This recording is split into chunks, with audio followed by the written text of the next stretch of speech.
is characterized by the Newton's gravitational constant, which in the natural unit is 1 divided by the Planck mass square. And the Planck mass is 10 to the 19 GeV. And so unless we have a graviton that has an energy comparable to the Planck mass, we would never see the interaction of this graviton with matter, or the interaction of individual graviton with energy that's much less than 10 to the 19 GeV is very, very, very weak. So with that, people actually ask the question whether graviton is in principle detectable. So this is a paper of Dyson when he tried to come up with thought experiments distinguishing various possibilities of realizing graviton is a particle. I'm not going to tell you the conclusion of this article, but you can read it and decide for yourself. But everybody thinks that detecting a single graviton is probably outside the range of our technical capabilities for quite a time. But recently, a condensed matter analog of the graviton was claimed to have been found.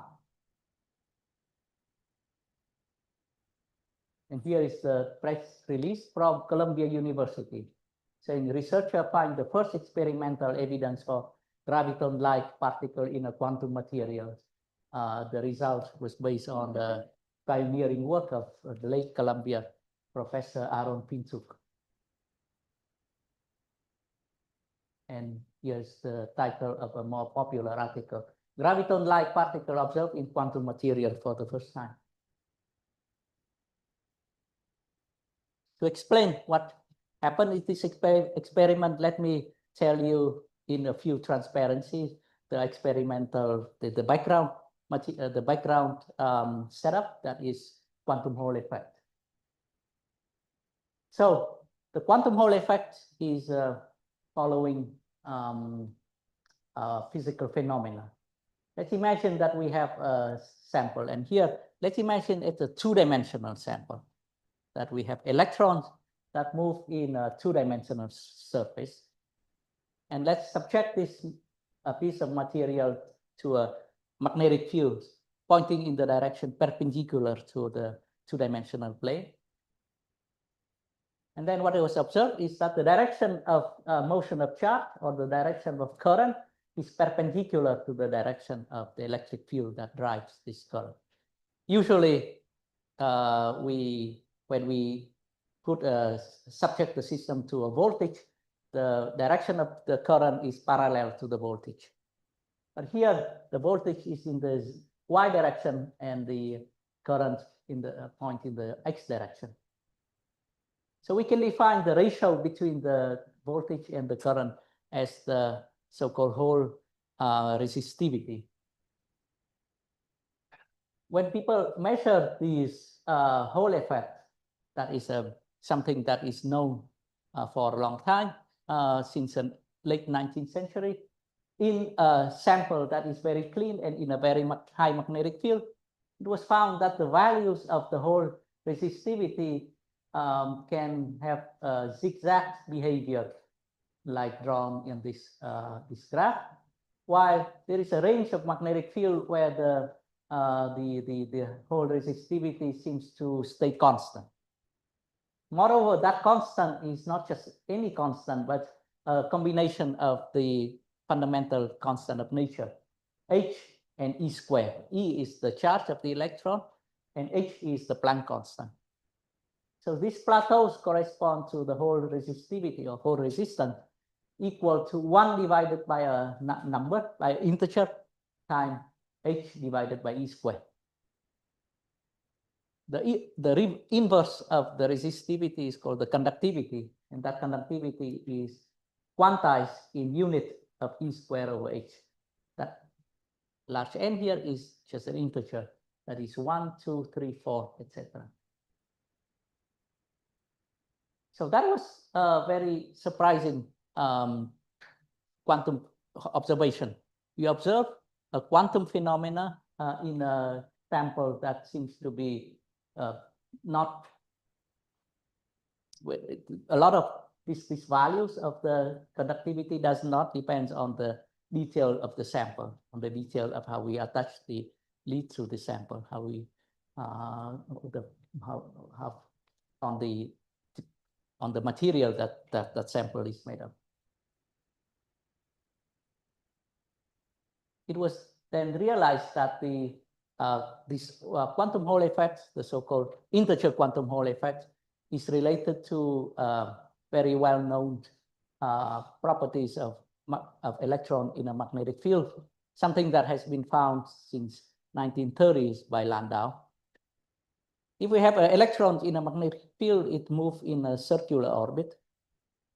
And imagine that there is no third direction, so electrons move only on the plane. Then the whole motion of the electron is periodic motion. And periodic motion after quantization becomes discretized energy level. That's what Landau found in 1930, that the solution to the Schrödinger equation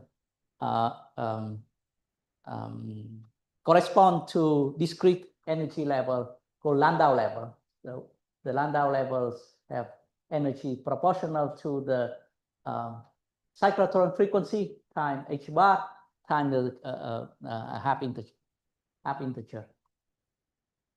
So we can imagine a situation in which we have a chemical potential that lies between two Landau levels, and then all the electrons, because they are fermions, would be in occupying state below the chemical potential, and all the state above would be empty.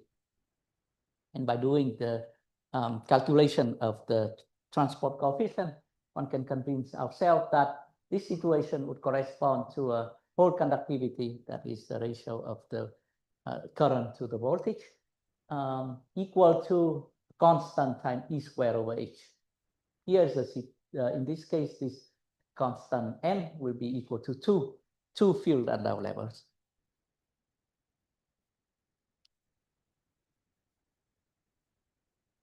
But a couple of years after the discovery of the integer quantum Hall effect, an even more surprising physical phenomenon was found. That is called the fractional quantum Hall effect. So one sees that if one have a larger magnetic field, we can see the plateaus that correspond to the whole conductivity quantized not to an integer, but to a fraction, to a rational fraction times the quantum E squared over H. Here you see that ratio can be 1/3, 2/5, etc. There are many of these values of the whole conductivity that can be realized. What's non-trivial about this fractional quantum Hall effect is that it's very difficult to understand it theoretically. So suppose I have electron in a magnetic field. So these are the Landau levels. But let me assume that I have less electrons than the number of states that can be accommodated on a single Landau level.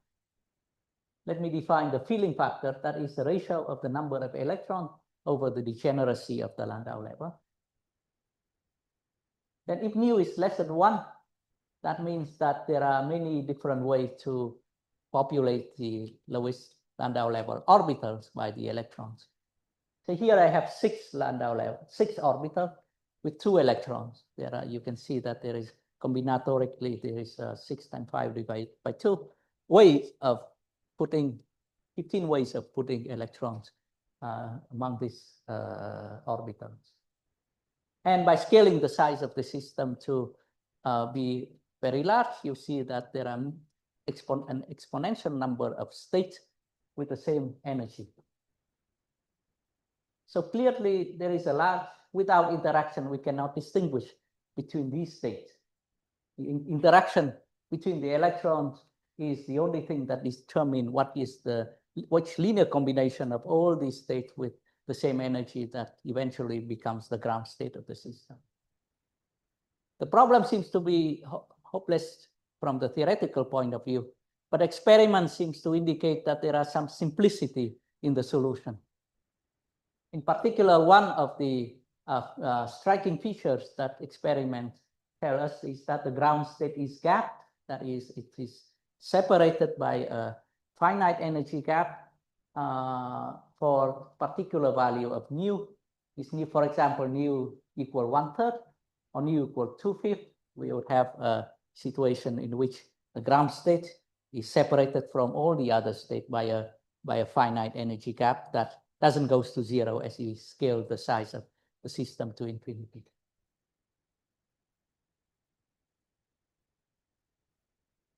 Let's look at this problem. So here let's look at the problem from another point of view. If one project to one Landau levels, that is, let's assume that the electrons, we ignore all the states on the orbital that say above the lowest Landau level orbital, then the problem becomes effectively a problem of motion in the phase space. Basically, the kinetic energy of the particle is completely quenched, and the only interaction, the only term in the Hamiltonian that is important is the interaction between the particles. Here, V can be related, for example, to the Coulomb potential, or any potential between the electron. Here, each A and B is numbered the particles, so we have some large number of particles. A and B runs from 0 to, say, 10 to the whatever power, 15, 16, that's the number of electrons. Each electrons have two coordinates, x and y. And the features of the lowest Landau level or the single Landau level is the dynamics on the Landau level correspond to x and y being non-commuting with each other. So the x coordinates of an electron do not commute with the x coordinate with the y coordinate of the same electron. The commutation relation looks like this. A and B here, if A and B's are the same, they correspond to the coordinate of the same electron, the x and the y coordinates do not commute. LB is the length scale determined by the magnetic field. So basically here we have a problem of particle moving in a non-commutative space. X and y coordinates do not commute. The Landau level map, the real space looks like a real space because it becomes like a phase space when one of the x is the momentum of the other y. And the problem, it doesn't have any simple solution. One can solve this problem for two small number of particles, but not for a large 10 to the 20 electrons. That would be hopeless. Nevertheless, Laughlin in 1983 managed to write down the wave function, an exact wave function of a model Hamiltonian. That is a Hamiltonian where the interaction between the electrons is given by a particular type of function, V. I'm not presenting you this wave function here, but what is believed is that it has the same topological properties as the real problem of electron interacting with the by Coulomb interaction. In particular, some features that Laughlin found, for example, that there are excitation carrying fractional charges and fractional statistics present also in the real problem. These are quasi-electrons and quasi-holes that carry in charge, plus or minus E/3 for the simplest fractional quantum hole state. And this is probably the most striking feature of fractional quantum hole effect, that the electrons have charge. But we are used to the fact that all the particles have charge that is multiple of the charge of the electrons. But when they form a state that is a fractional quantum hole state, the quasi-particles that appears there can have fractional charge.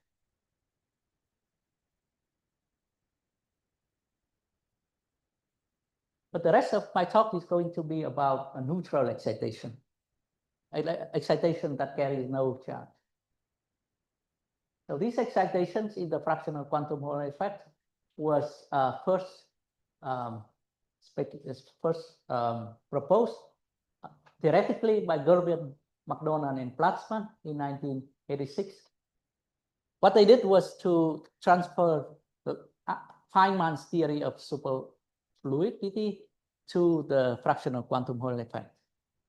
And after doing so, they found that the fractional quantum Hall liquid within a certain approximation must have excitation that carries no charge with a dispersion relation that has a minimum at some finite value of momentum and a local maximum at 0.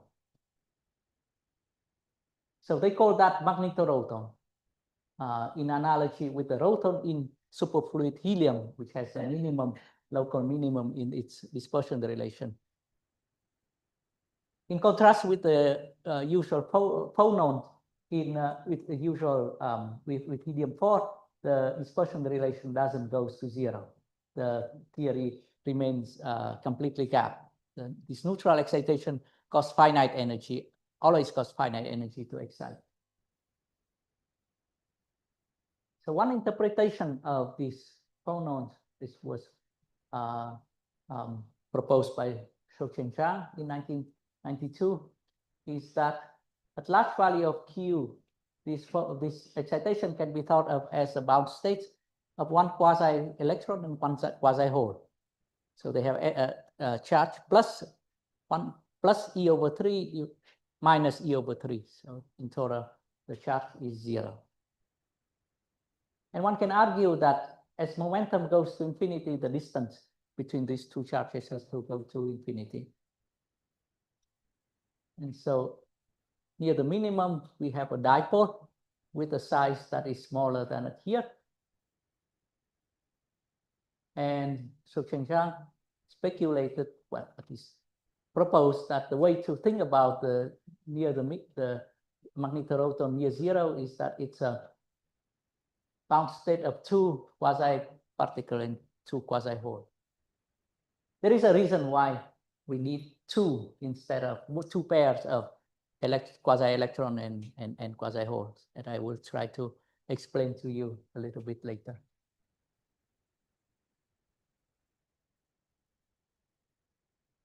This magnetoroton has been found experimentally. Around 1993, Aaron Pinchuk did an experiment where he shined photons toward the sample and then observed a photon that come out, but with slightly less energy.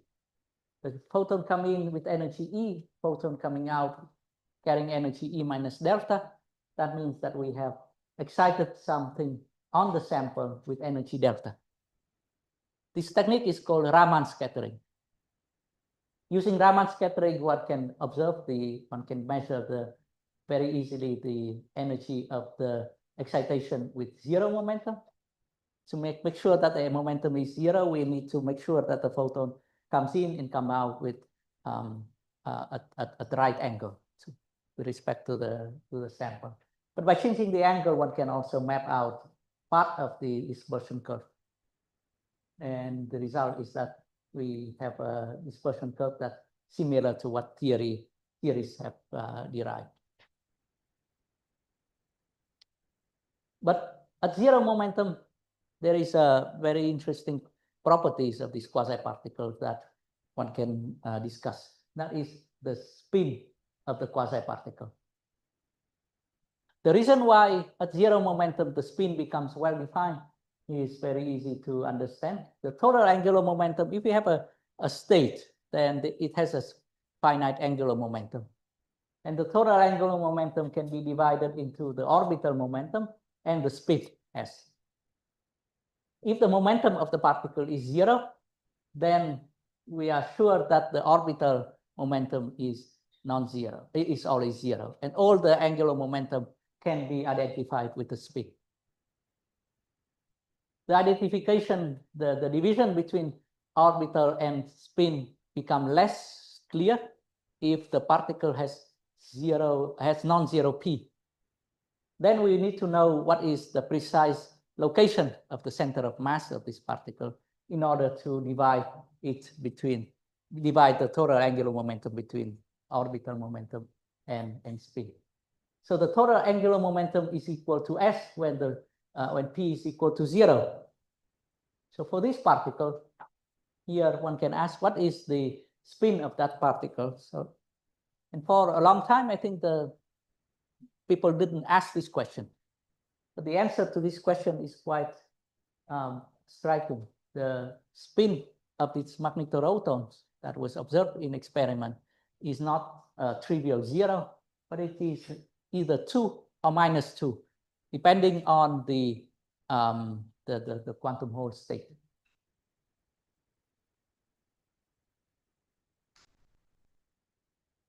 So let me try to explain why this value is 2. And here is a few, next slide can be a little bit technical. So one properties of the fractional quantum Hall fluid that distinguishes it from the usual fluid is the presence of the so-called dipole symmetry.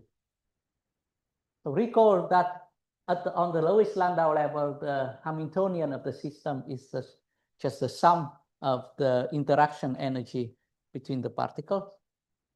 And the dynamics of the system is given by the commutator with the Hamiltonian, where the commutator is determined by the postulate that the x coordinates and the y coordinate of the same particle do not commute. And so the equation of motion would be r dot. The coordinates of the particle A is equal to the commutator of this sum of the potential energy with r. Okay. So here the equations is very different. Even if you look at this equation as a classical equation of motion, it looks very different from the Newton's equation. Because Newton's equation is the equation of second order in derivative. It says that the acceleration of a particle is proportional to the force acting on that particle. When you rewrite this equation, you will find that the law of motion is very different. If I have a particle and then there is a force acting on it, it tries to move in the direction perpendicular to the direction that the force of the force. It's like the Magnus force, or you know, or the Coriolis, the phenomenon of Coriolis force and Magnus force in hydrodynamics. And so when we write down these equations, we find that there are various conservation laws that are unusual. So the particle number conservation is the obvious one, but the conservation of the dipole moment is a non-obvious one. If I take the coordinates of all the particles and add them together, that number cannot change. If I write this sum as in terms of the density of charge, rho of x, integral of x, rho of x does not change with time. It's very easy to see how it works in the case of two particles. With two particles with the central potential, they would move in such a way that its center of mass remains at the same place. Once the dipole moment is conserved, then we can make the following statement. Remember that for any fluid, we have a particle number conservation or continuity equation written as dt of rho plus gradient of j is equal to 0, where rho is the density of charge and j is the charge current. Now, the fact that the dipole moment is conserved place a constraint on this j. If I take this equation multiplied by x and then take integral over the whole space, I can derive by integration by part, I can derive that d over dt of dipole moment is minus integral of the current over the whole space. And that has to be equal to 0 all the time.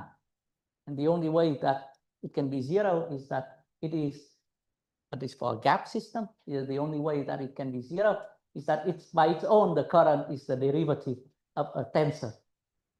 So the continuity equations for quantum Hall fluid can be written as an equation that is first order in time derivative, but second order in derivative over space.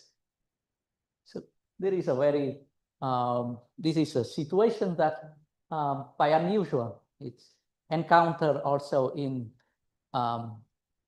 some state of matter called fractons. But here you see that it appears quite naturally on the lowest Landau level. So that has a implication for the structure of the fluid. Now, if I look at this equation and do a Fourier transform, I find that rho is qi qj times a divided by omega with the same frequency and wave number. So in particular, if I take q goes to 0, then the 2-point function of the density has to be q to the 4. At fixed frequency, the 2-point function of density goes to 0 as q to the 4. Usually it goes like q squared for a normal fluid, but for a quantum Hall fluid, it has to go down to 0 as q to the 4th. And why is it important for us? Let's remember that the 2-point function of the density can be represented as sum over intermediate state n between these two rows. So here I'm just rewriting the 2-point correlation function by inserting a complete set of state n. Now, suppose the momentum of this row is close to 0.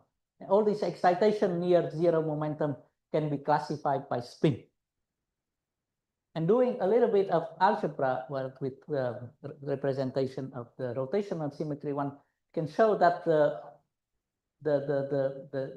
matrix elements of the operator rho between the ground state and a single particle with momentum q and spin s should be proportional to qx plus minus iqy to the power of s by rotational symmetry. In particular, if q equal to 0, then the ground state and the single particle state both have well-defined angular momentum, and the rho is a scalar, cannot change the angular momentum, and so this matrix element has to be 0. When q is slightly different from 0, one can make this statement based on rotational symmetry. The fact that the 2-point function of rho is equal to q to the 4th favor the intermediate state with spin equal to 2, because if spin is equal to, each of these matrix elements has spin has q squared dependence on q. So for a quantum Hall fluid, it's natural that the intermediate state that contribute to the structure factor of the fluid to have spin 2.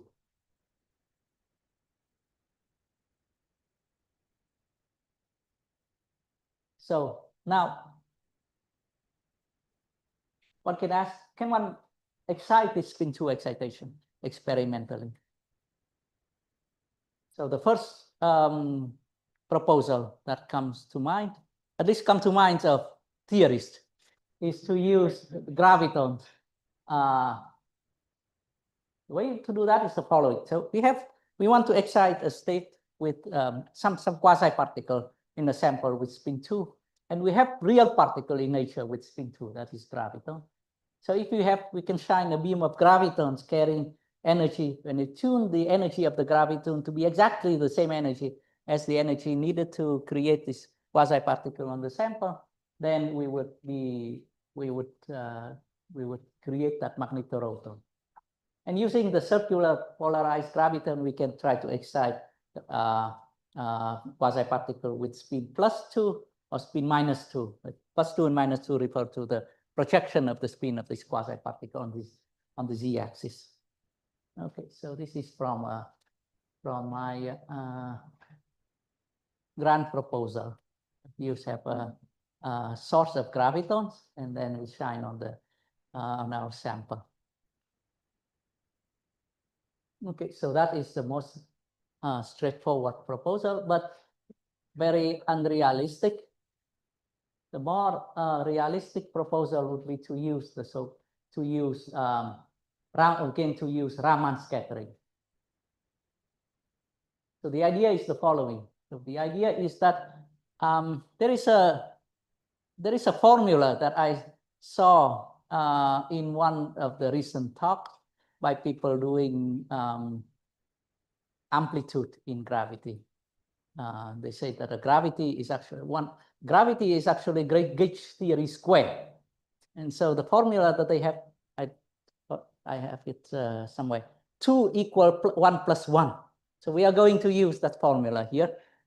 So the spin of the graviton is equal to 2, but we don't have a particle that have angular momentum 2 that easily accessible. So we would use photons. So we use a photon, but use it twice. That is, we shine a photon to the system and then observe a photon that come out. The idea here is that the incoming photon carrying the spin +1. If we observe the photons that come out carrying angular momentum -1 projected to the same axis, then what is left on the sample would be an excitation carrying spin 2. Okay, so this is the idea. The idea is to use Raman scattering, but with angular, but with polarized photons rather than linearly polarized photons, circularly polarized photons. Okay, so this was the real proposal was done in not too long ago by my former student Dung Nguyen and myself.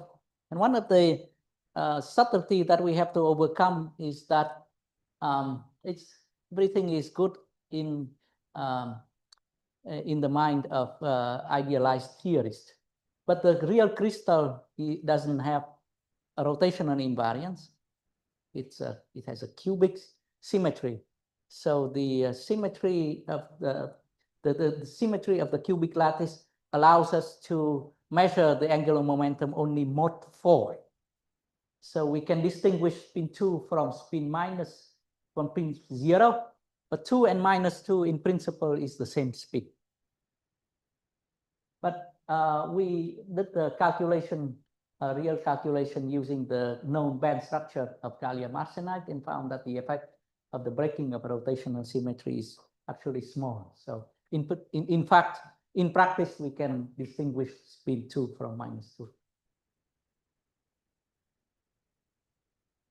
Okay, so that is the method that was used by the author of this paper. It was done in the group of Ling Xiadu in Nanjing University.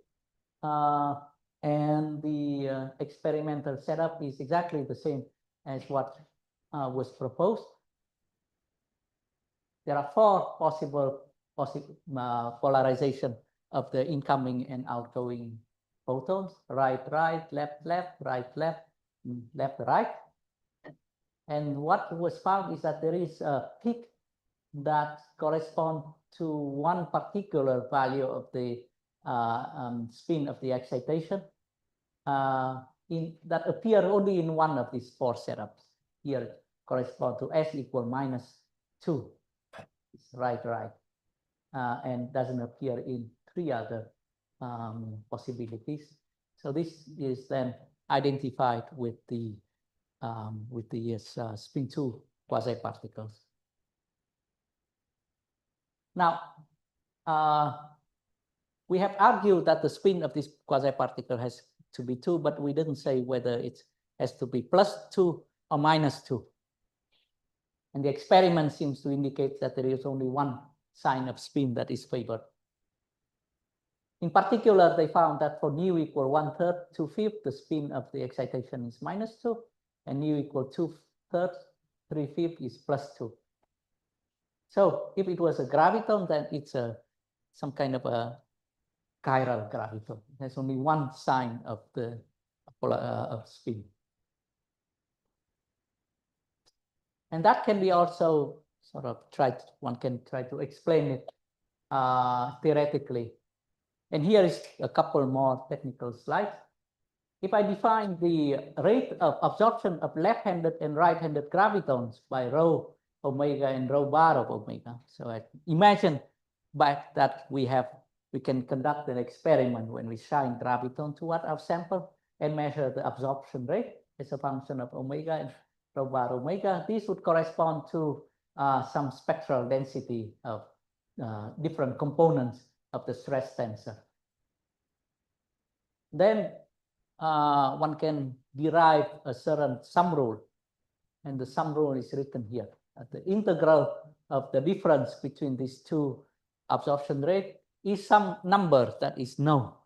This number is known for each of the quantum Hall state. That number is related to the so-called shift of that quantum Hall state. For example, for the mu equal 1/3 state, that shift is equal to 3, and the right-hand side is like 1/4.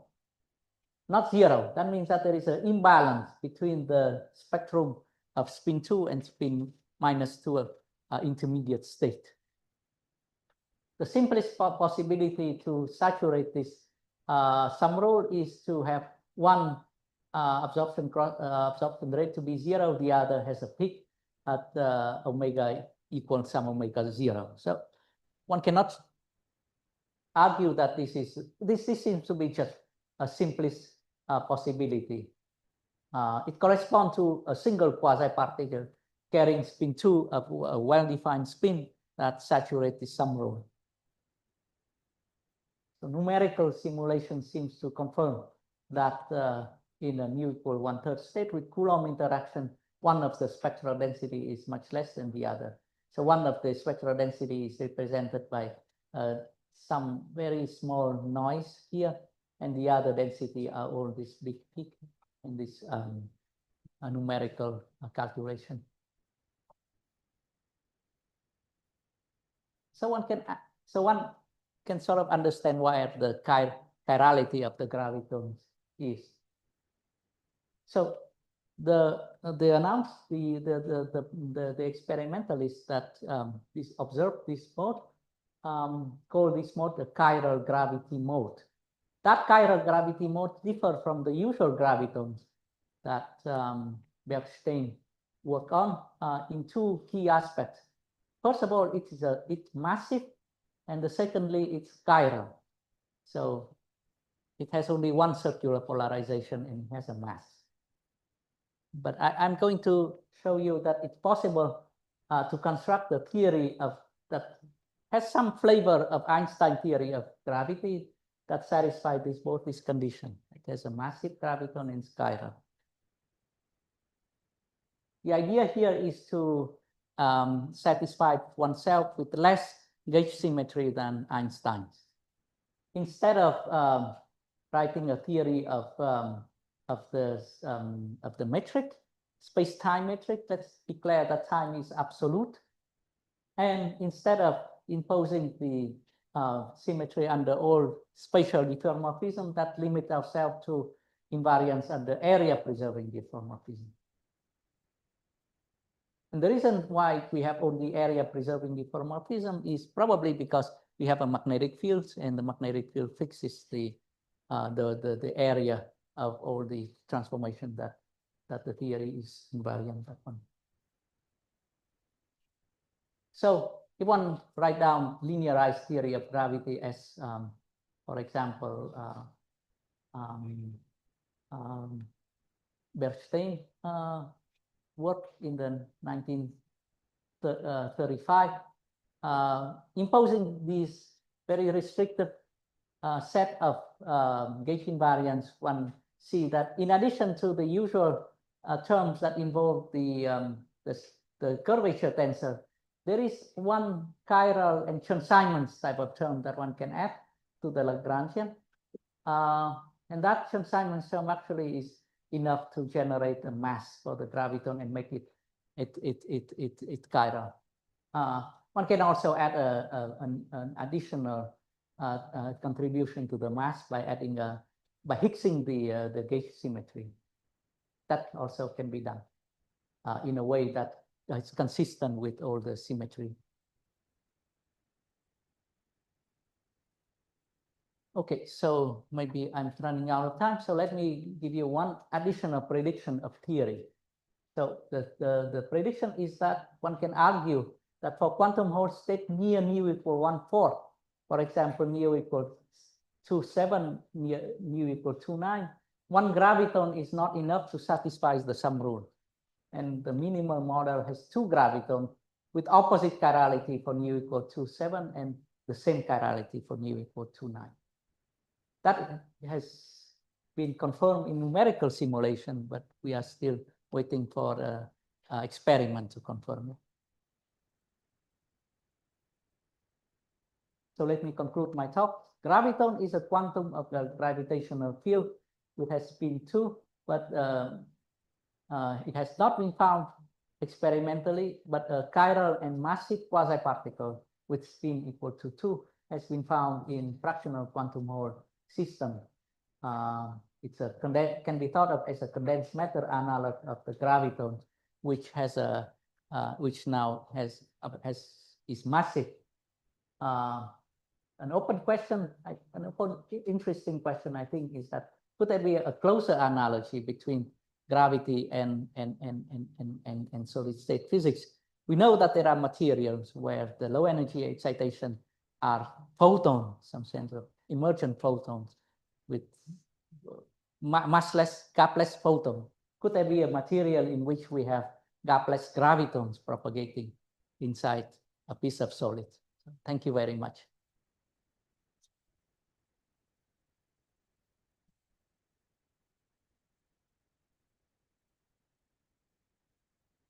I have questions and I don't know questions.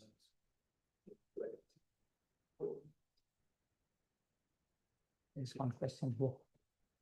What exactly is the fact that the electron is passed? I think rises from the fact that the photons what leads to the gap? So the analogy between the phonons in helium and the phonons in this mode, at Q equal to 0 mode, in the quantum Hall effect has certain holes in that. So there are 7 differences. One crucial thing is that the two translation in the quantum Hall effect do not commute with each other, while in the case of the helium, they commute. So the commutator of two translation in the quantum Hall effect is equal to the charge. So that makes the analogy incomplete.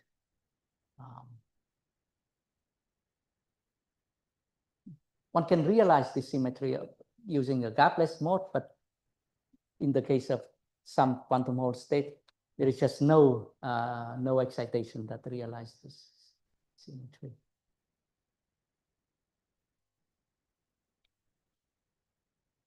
Can I ask one question? So this connection to the graviton was only at Q equal to 0 because otherwise you would lose this connection between the direction of propagation and the structure of the mode? Or like when you're talking about Q here, you're talking about the in-plane wave vector, whereas when you're talking about the graviton, you're thinking about the propagation perpendicular to the... But the theory that one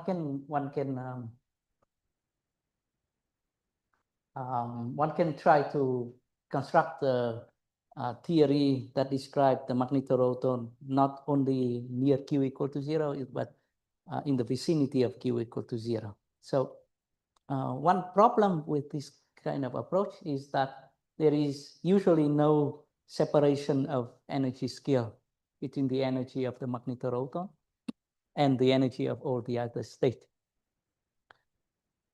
This presumably can be overcome by tuning some parameter of the quantum Hall state. You can see that by tuning some parameter, actually can bring down the value of the energy of the magnetoroton near Q equal to 0. And there must be some theory that describe magnetorotor near, but not exactly. Here equals 0. So,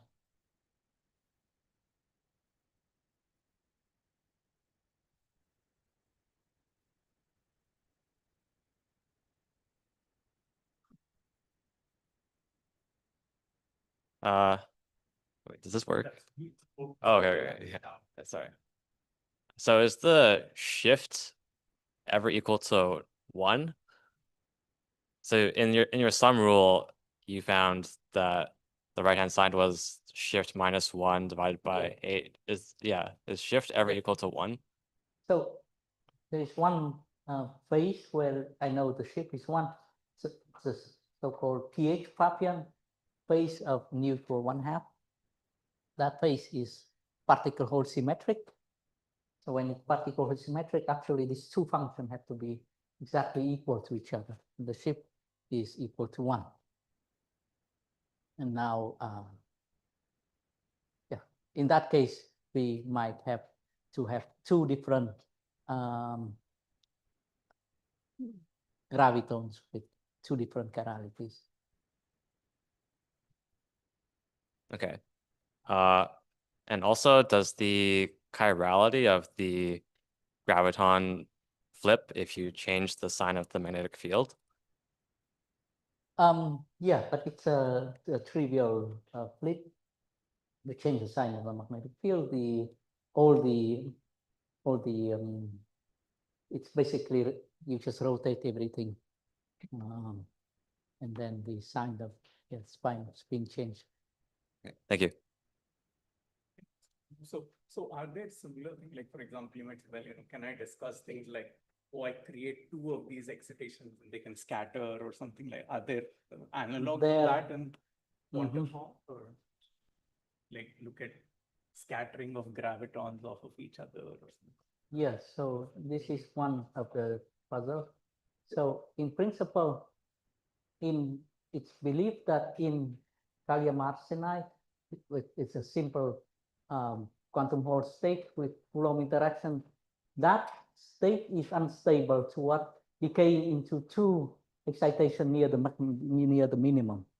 So that process of decay should also should occur in addition to all these interaction. Yeah. Sorry, there was one question. Ivan, did you have a question? Yes. So kind of following up on what was asked before, that so if you have the shift equal to 1, then you can have 2 gravitons. Is that kind of the approach that you had for filling 1/4? You said that for like a quarter filling, 1 graviton is not enough, and then you have 2 gravitons, or is that there you No, have 2 chiral gravitons? Is it's it actually a different argument? Yeah. Nu equal 4. Nu equal 4, 1/4. There is there, for example, this 2,7 has 2 gravitons with opposite chiralities, but we can argue that the energies have to be different and become more and more different as we go to 3/11. So you increase this. There is a whole series of this n divided by 4n minus 1 state. So the next one would be 3 divided by, I think, 11. That state must also have 2 magnetorotor, but two graviton, but the energy, the ratio of the energy becomes larger. So as we increase n, one of the gravitons' energy goes to 0, the other remains fixed. So they cannot be the same.